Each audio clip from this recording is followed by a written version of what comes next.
It started on a quiet Sunday afternoon in a suburban neighborhood just outside Atlanta, Georgia. 17-year-old Maya Johnson was walking her dog through the community park, something she'd done countless times before. But on this particular day, a routine stroll turned into a confrontation she never saw coming. A group of HOA board members, mostly older residents, approached Maya aggressively, accusing her of trespassing and violating community rules. Despite calmly explaining that she lived in the neighborhood and had every right to be there, the situation escalated. Words turned hostile. One member even tried to grab her arm. What they didn't realize was that Maya wasn't just any teenager. And when she pulled out her phone and dialed a number she knew by heart, everything changed. The phone rang only once. "Hey, baby, everything okay?" came the calm but firm voice of Officer James Johnson, Maya's father. "Dad," Maya said, trying to steady her voice. "I'm at the park. The HOA is saying I don't belong here. One of them tried to grab me." Silence. Then, "Stay right there. I'm on my way." Within minutes, the sound of a patrol car engine echoed through the neighborhood. A black SUV with tinted windows pulled up along the curb. Officer Johnson stepped out in full uniform, not just as a father, but as a veteran of the local police force with nearly 20 years of service and a flawless reputation. The scene changed instantly. The HOA members, who just moments before had been puffed up with authority, began to shift uncomfortably. Maya stood her ground as her father approached. "Which one of you touched my daughter?" he asked, voice low but steady. None of them answered. One woman began stammering about community policies and safety procedures. Another man tried to shift blame, saying Maya had refused to show ID. A claim Maya quickly shut down by pointing to her house key still clipped to her belt. Officer Johnson didn't raise his voice. He didn't need to. "I know the rules here," he said. "I've read every line of the HOA charter. Nowhere does it say you can harass a minor for walking her dog in her own neighborhood." Still, the tension in the air was thick. One of the men, the one who tried to grab Maya, mumbled, "We thought she was someone else." Maya's father raised an eyebrow. "Someone else? Or you just didn't think she belonged?" The silence that followed said more than any words could. Then one of the younger HOA members, a woman who had been quiet the whole time, finally spoke up. "This isn't right. We handled this wrong. And if we don't fix it, it's going to get worse." She was right. By nightfall, the incident had already started spreading through neighborhood group chats and local social media. Some defended the HOA's actions. Others were outraged. But for Maya, the most important thing wasn't what the neighbors thought. It was that her father had shown up, like he always did, and that now, the truth was out there.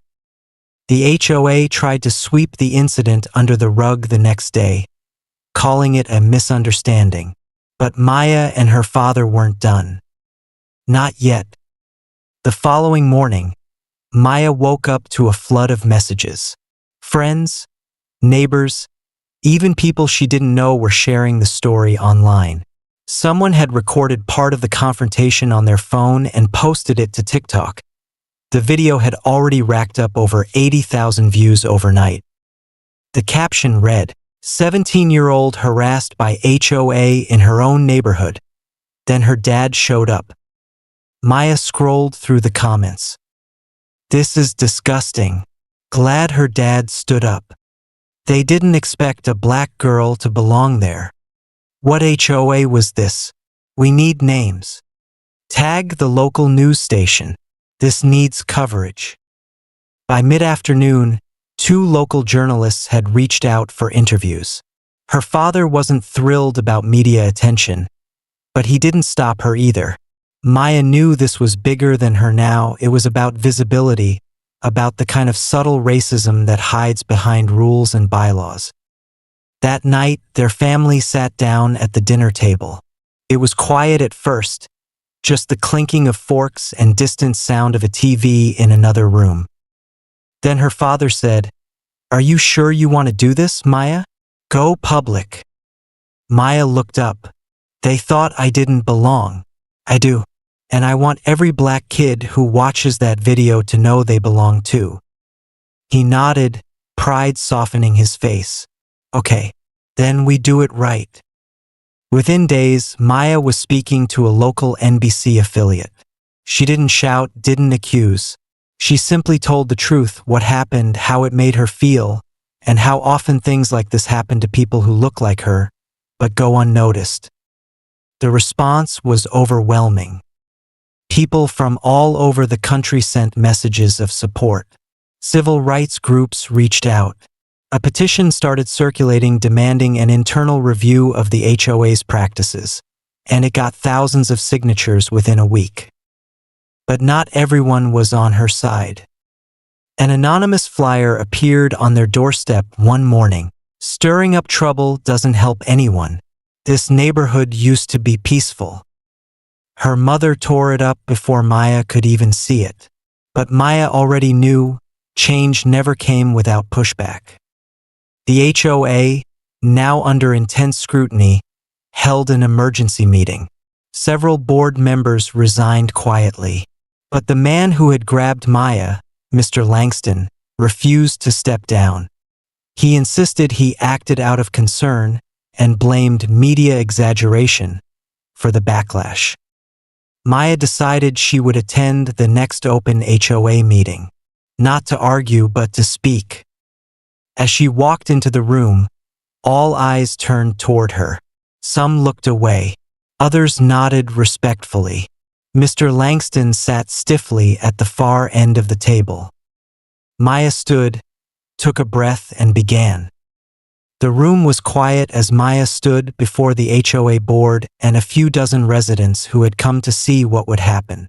She wasn't used to speaking in front of so many people, but this wasn't about comfort. It was about truth. "My name is Maya Johnson. I've lived in this neighborhood my whole life," she began, voice steady. "I walk my dog at the park just like any other resident. But last week, I wasn't treated like a neighbor. I was treated like a threat." A few people looked down at their shoes. Others nodded silently. "I was accused, confronted, and grabbed. Not because I broke any rule, but because I didn't look like I belonged." Her eyes scanned the board. "That's not just a mistake. That's a pattern. And it needs to change." Mr. Langston shifted uncomfortably in his seat, his face tight. But he said nothing. Maya continued, "I'm not here for an apology. I'm here for accountability. And I'm asking this board, what steps will you take to make sure this doesn't happen to the next kid who looks like me?" Silence. Then, to everyone's surprise, the HOA's vice president, the younger woman who had spoken up during the confrontation, rose from her seat. "Maya's right," she said. "We failed her, and we've failed others before. It's time we own that." She proposed 3 immediate steps: a formal code of conduct for board members, a diversity training requirement, and a new community liaison role, someone who could represent underheard voices like Maya's. The board voted that same evening. All 3 passed.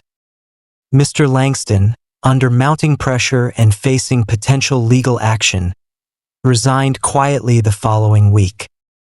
But for Maya, the real change wasn't in who stayed or left. It was in how people looked at her afterward, not with suspicion, but with recognition and respect.